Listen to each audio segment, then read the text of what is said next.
महाराष्ट्र की राजनीति दिन ब दिन दिलचस्प होती चली जा रही है और निश्चित तौर पर उद्धव ठाकरे की धड़कनें भी बढ़ रही हैं। वजह शरद पवार।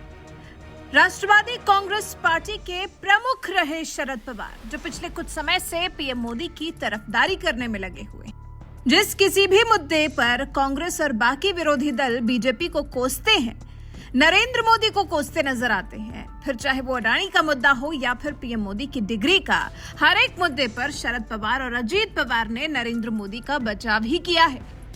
और अब शरद पवार की चर्चा हो रही है उनकी लिखी आत्मकथा को लेकर। जी, शरद पवार ने अपनी आत्मकथा लोक माझे सांगती लिखी है, जिसमें कई ऐसे राजनीतिक खुलासे किए हैं जिससे उनके साथी और उनके विरोधी सब सकते में आ सकते हैं। वैसे तो महाराष्ट्र के वरिष्ठ नेता शरद पवार ने अध्यक्ष पद से इस्तीफे का ऐलान भी कर दिया है, जिस पद पर वो साल 1999 में पार्टी के गठन के बाद से ही आसीन थे। शरद पवार ने अपनी आत्मकथा लोक माझे सांगती के विमोचन के मौके पर ही अध्यक्ष पद छोड़ने की भी घोषणा की। अजीत पवार की बगावत, फिर उनकी वापसी, पीएम मोदी से उनके रिश्ते, एमवीए के गठन के वक्त कांग्रेस की भूमिका को लेकर काफी बड़े बड़े खुलासे कर डाले। पीएम मोदी से शरद पवार का रिश्ता। अपनी आत्मकथा में शरद पवार ने इस बात का खास जिक्र किया है कि क्यों उनके और पीएम मोदी के रिश्तों की इतनी चर्चा होती है। पवार ने लिखा है, 2004 से 2014 में मैं गुजरात सरकार और केंद्र के बीच ब्रिज का काम करता था।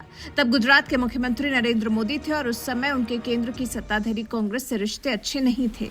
पवार ने आगे लिखा, इस दौरान केंद्र और गुजरात सरकार की बात नहीं हो रही थी। ऐसे में गुजरात की जनता को नुकसान हो रहा था, इसलिए मैंने पहल की और तत्कालीन पीएम मनमोहन सिंह से बात की। वो काफी समझदार और सुलझे हुए नेता थे, क्योंकि वो इस बात को समझते थे।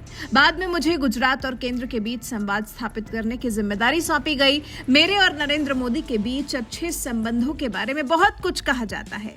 ये संबंध उस वक्त बने थे जब 10 साल तक मैं केंद्र में प्रतिनिधित्व कर रहा था। शरद पवार लिखते हैं, राजनीतिक और प्रशासनिक कार्यों में संवाद जरूरी है। बड़े पद पर बैठे व्यक्ति को संवाद से परहेज नहीं करना चाहिए। ये पूरे देश के लिए नुकसानदायक है। मुख्यमंत्री के रूप में नरेंद्र मोदी का संवाद बहुत सीमित था। मतलब शरद पवार ने अपनी आत्मकथा में बताया है कि उन्होंने पीएम मोदी के लिए एक ब्रिज तक का काम किया है। पीएम मोदी के क्षेत्र गुजरात के साथ कोई जाति ना हो, गुजरात को कोई नुकसान ना हो, इसके लिए उन्होंने काम किया है। और उस दौरान पीएम मोदी और उनकी नजदीकियां भी काफी ज्यादा थी, जिसका जिक्र उन्होंने अपनी आत्मकथा में किया है। फिर बात 2019 की भी शरद पवार ने की। 2019 महाराष्ट्र विधानसभा चुनाव की, क्योंकि चुनाव तो शिवसेना और बीजेपी ने मिलकर लड़ा था, वहीं एनसीपी ने कांग्रेस के साथ मिलकर चुनाव लड़ा था। बीजेपी शिवसेना गठबंधन को बहुमत मिल गया था, लेकिन सीएम पद को लेकर मामला बिगड़ गया। दोनों पार्टियों में ठन गए और शिवसेना ने अपनी राह अलग कर ली। वहीं शरद पवार ने अपनी आत्मकथा में कांग्रेस का भी जिक्र किया और कांग्रेस पार्टी को अहंकारी करार दिया है, जबकि शरद पवार ने अपनी राजनीति की शुरुआत ही कांग्रेस से की थी। इसी पार्टी से विधायक चुने गए थे शरद पवार, लेकिन साल 1999 में पवार ने ही सबसे पहले सोनिया गांधी के विदेशी होने का मुद्दा उठाया था। इसके बाद उन्हें पार्टी से निकाल दिया गया था।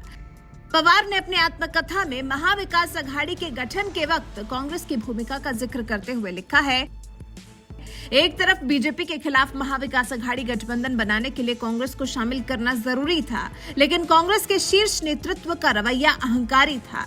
वहीं इस सबसे अलग अजीत पवार के बीजेपी में जाने को लेकर भी शरद पवार ने अपनी आत्मकथा में बहुत कुछ लिखा है, इस मुद्दे को भी छुआ है।